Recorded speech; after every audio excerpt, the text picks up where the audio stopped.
So how's it going, everybody? I know it's been a really long time since I posted a video. I think it's been like 7 months or something like that. But anyways, we're out here on a brand new motorcycle. Well, it's brand new to me. It's a couple years old, but I bought it and it only had 50 miles on it. Got it from the dealership. Somebody traded it in. I guess they didn't like it. But so I'm out here on the Honda Trail 125 to give you my first impressions of this wonderful little motorcycle.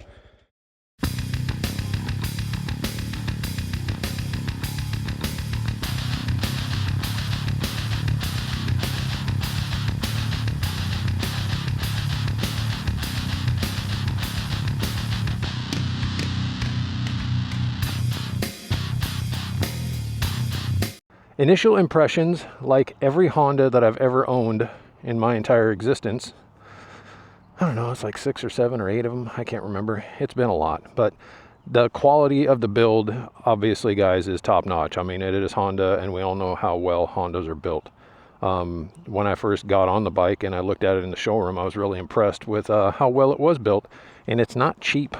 You know, there's no like real cheap plastic parts on here and everything. Most of this bike is metal. The fenders are metal, the rack is metal, everything's metal. You know, it's the only plastic parts is these body panels, you know, that cover up the guts. But that's to be expected. A lot of Honda motorcycles have plastic on them. It's not a big deal. What I really like about this bike so far is the seating position. Now, when I went in the dealership and I saw it, you know, I'd never seen one in person. I've just looked at them from, 10 or 15 feet away through the window of the dealership. When I approached the bike, got next to it, it immediately thought, wow, this is bigger than it seems. You know, because I'd watched tons of videos on YouTube. Thank you for everybody who's done videos on these bikes and helped me do research on them. When I was looking at the bike in person, it looked, it was like, wow, well, this is like, 20% bigger than I thought it would be. So I was really, really, happy about that. And then when I swung a leg over it and sat on the bike, it felt really good. It felt like it fit me well, and it didn't seem like the handlebars are gonna, smack me in my knees, because I'm, 6'1", and I figured that when I sat on this bike, it was gonna feel really cramped, which it doesn't. And to be honest with you, this bike has just as much room as my Monkey does. And I know that might sound weird to some of you people saying that a Monkey has room, but it does. It's got plenty of room. These mini motos, they look small from the outside, but the rider triangle and the ergonomics of them is just as good as a full-size bike in most cases. So anyways, let's start at the front. My initial impressions, I really, really, really do like the build quality of this, like I was talking about. Metal fenders, awesome. Yeah, the headlight, it's a pretty familiar sight, because you guys seen it on the Monkey, and I don't know what other bikes had this. Anyways, I don't remember, maybe the Super Cub. I'm not sure, maybe it's different, but anyways, it's got the nice, really good high quality LED headlight, like my Honda Monkey does. And I do really like these fork gaiters, that's what they're called, little dust protectors that are on the forks here. The tires on it look like they're going to be pretty good. I don't know, I'm sure some people swap them out for something better, something more aggressive, but I'm just going to ride this until I either find a use or a need for better tires, or I just kind of decide that I want different tires. But anyways, I'm gonna put some miles on them. As you can see, the guy that owned this thing, he put 50 miles on it. The nubs are still on it. So anyways, this bike comes with front ABS, not rear. Good combination from what I've heard, because you can still kind of slide the back around. So yeah, it's good. We got LED turn signals all the way around. LED turn signals on the front. Let's turn the key on. Might as well do some blinker stuff while we're here, show you guys what they look like. Pretty cool.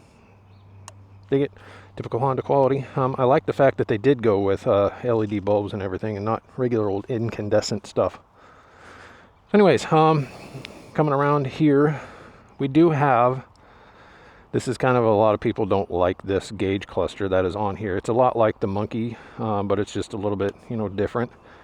It can be kind of hard to see in the daytime, I'm gonna be honest with you, but you kind of, sometimes you have to look down at it and say, kind of squint your eyes and lean forward and stuff like that, just to see what it's doing or what it's reading on there. But you can swap them out. There are aftermarket ones that you can get for these bikes, this one and the Monkey and stuff. So if it bothers you that much, or if it bothers me that much, later on I'll drop the $250, get a different gauge for it. But so around to the side, Some of you will probably notice that my exhaust cover, the heat shield, is different. It was silver, all factory silver, when I bought the bike, but to me, I instantly thought, well, I'm going to paint that black. It looks so much better black, so that's what I did. I painted it black yesterday. Pulled off the heat guards, scuffed them down with some, what is that, green Brillo pad stuff, and then put some high temperature black spray paint on it, and it turned out really well. And then what I did, instead of leaving it completely flat, I kind of took a rag and I wiped it while the paint was still not completely dried, and I took some of the matte finish off of it, so that way it's kind of this mostly matte but not completely flat black color, and I think it looks pretty good. So where was I at? Oh yeah, just kind of doing a walk around of the bike. This engine right here, now I'm not really sure, but I think they made some changes from the very first model years of this Trail 125. What I do know is that they added the little oil filter inside the motor, so when you do an oil change on here, you just, instead of having to pull the whole case off there to, you know, clean out the spinner and stuff, you just basically replace the filter, which I think is really cool. My Honda Monkey, believe it or not, I've only ever done one oil change on that thing in all the years that I've owned it. What year is that? 2019? Yeah, it's a 2025, so yeah, I've had it a while. Haven't changed the oil on it second time. I'll probably do that sometime this year, just because, but even though, you know, I only got like 2,000 miles on it. Anyways, back to this motor. I'm not really super familiar with it. All I know it's a 125 Honda's been using forever with a couple of changes on it. So I trust that Honda knows what the heck they're doing, and this is going to be an awesome little motor in this motorcycle. So I don't know what this does. Like, I'm assuming that's used to be where you pour the oil in. Now you need a screwdriver for it or something. I don't know. I'll figure it out. Kickstart, really cool. I think if you're going to have a bike like this, it kind of occurred to me when I had my CRF 300L, or at least I kept thinking about it when I had my CRF, is that, you know, it'd be nice to have a kickstart on that bike, and it doesn't have a kickstart just in case the battery died. I'm sure you could, you know, bump start it, push it, and, you know, pop the clutch and stuff, but it's nice that this one has a kickstart. I really like that. It's got a center stand underneath it, as well as a side stand, so that's cool. You got options, all kinds of options, but I really like that little Trail 125 sticker there. It's got like a bear paw or something in it. It's pretty cool. Coming around to the back, we have this nice gigantic, I think it's, what is it, 16 by 18 luggage rack back here. We're definitely going to be putting a cargo box or something on there, like something that's, you know, rigid, something I can leave bolted to the bike, because the more I have ridden around over all the years, the more I like having storage on a bike. You know, it's not terrible having a ride with a backpack and stuff, but I really like to have a place to put things. You know, if I go to a store and I want to buy something, I could just, you know, have some place on the bike to keep it. That's me. I'm like, I need storage on a bike. So right now my Versys X300 has a case. My scooter's got a case. My Monkey doesn't yet. So I need to buy something for that Monkey. But yeah, anyways, I like having storage on a bike. That's probably why I like riding my scooter so much, because I can stop and get crap. But I'm going to get a top case for this. You know, some brand, I don't care. I'll probably just start with some cheap eBay thing. Anyways, keeping going around the bike, around the back, just like in the front, we have LED turn signals and tail light there, so that's pretty cool. Got this nice little mud flap that sticks up a little bit. That's kind of neat. Keeps all the crap from spraying up. I guess their intention was to keep it from mud and water from flipping up and going back up onto whatever you got on the tail bag here, or the rack. Around this side, we have a little toolbox inside here. I'm not really sure what's in there. I think, if I remember correctly, some videos said that there's like a screwdriver and that's pretty much it. So whatever, I'll probably find something else to stuff in there. I hope you guys can see that. Lighting's terrible on the side, but anyways, on the back, I also know that new for whatever year, 23 maybe, that they also added these preload adjustable rear shocks on here, so we can you know, I'll probably bump it up, you know, set it to its heaviest setting. And the previous owner more like the guy who just stored it for 2 years, he put a pigtail on here, and of course I had to take the plastics off just to make sure he hooked it up right, because, you know, that would suck if I plugged it in and it was hooked up backwards. So it's all good. Like I said, got a kickstand and a center stand on it. Looks like everything on this bike is going to be super easy to maintain. You know, it's just everything's really easy to get to. I'm sure even changing tires on this bike would be really easy. The back one, obviously, you know, on the center stand. It's up off the ground, so you could pull it off and change a tire or change a tube or something in it. And then if you wanted to, I guess, work on the front, you could just put a little weight on the back here and raise the front end up, pull the front tire out. Really cool, really cool. There's not much difference on this side of the bike. Really cool. I love this color. I don't know what it's called. I don't know. I don't even know. It's like organic green, probably something like that. But it's a really cool color. It's like an army green, olive drab green or something like that. So it's really nice. It's got that, gives it that you know, that off-road kind of go anywhere kind of color, sort of attitude, sort of presence to it. Makes it look like it's capable of being in this color. Let's walk around. I'm gonna pop the seat here so you guys can kind of see what's underneath it. There's a keyhole right down here below the air intake. Should probably mention, for those of you who doesn't, maybe you're watching this video for the first time, checking out something on the Trail 125. This is the air intake on this bike. The filter's back behind here, if I remember correctly, and the air intake is up here. So what that means is you can, and people have, forded water with this thing. You can go into water in this thing up to, you know, way up to here. Up here, as long as your air intake is still above water line, this thing will ride through water. I've seen it done. I remember at least 2 videos that I've seen guys riding through deep water with these things, and it's it's pretty incredible. Let's go ahead and pop the seat, lift her up, and show you what's underneath it. That's where the gas tank is on this bike. Kind of cool, huh? Look at that. So when you want to fill up your gas tank, the gas cap's right underneath the seat here. Turn the key, pop the seat up, take your gas cap off. I wish it was more knurling on the side of these things, because it's kind of hard to grip it. But anyways, that's your gas tank right there. It holds, now going off of memory, 1.4 gallons of gas. But this thing gets like 478 million miles per gallon. It's ridiculous, the amount of miles per gallon. I can't remember, but it's somewhere up around, I've heard guys say like 180 miles per gallon.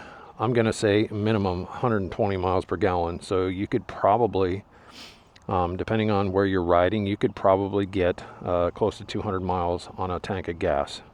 I suppose if you're riding it nice and easy. But even if that's not enough fuel for you, they make lots of options to put fuel tanks on this side of the bike, which is probably what I'm going to end up doing. And once again, sorry about the lighting if it's not turning out that well. But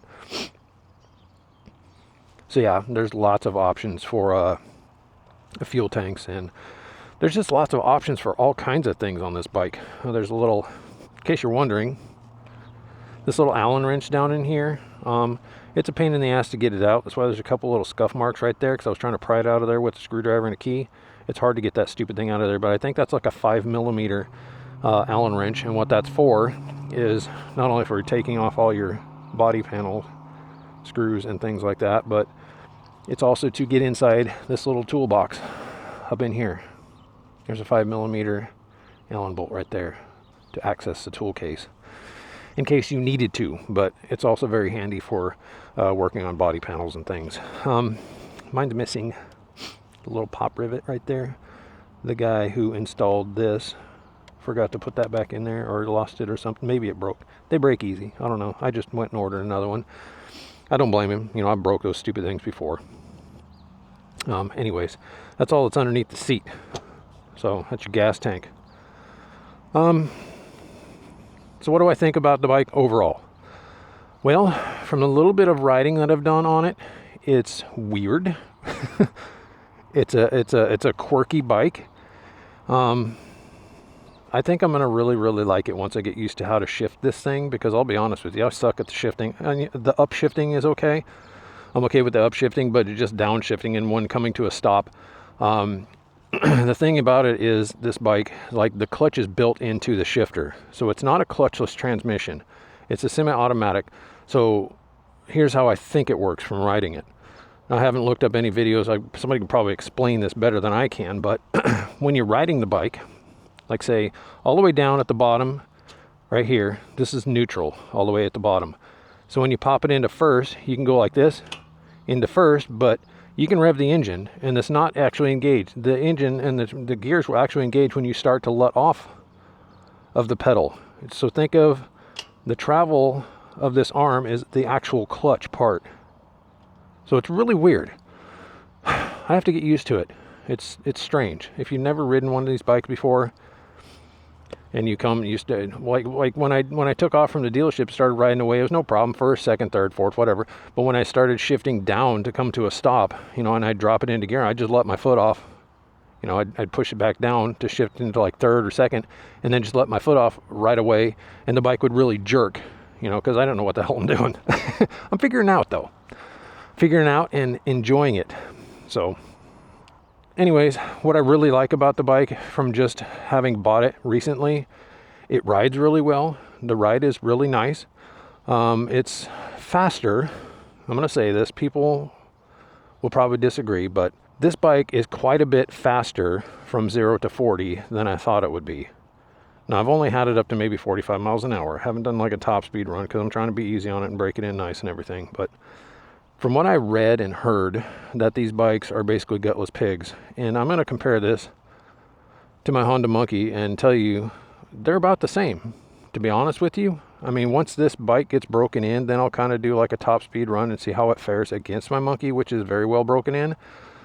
My Monkey will get up to 60. I think I've had it up to 67, but that's not its usable range. I'm just hoping for this bike to have a usable range up to 50 miles an hour, because this is going to be going on back roads, never on the highways, and everywhere that I can think of going around here I can get to from a back road. So this is it's gonna be pretty cool. I really like this bike so far. Riding it, I'm enjoying it. I've only got like 10 miles on it, whatever, but I think I'm gonna really like this bike because there's so many things you could do to these things. Like, obviously I've ordered a windshield for it.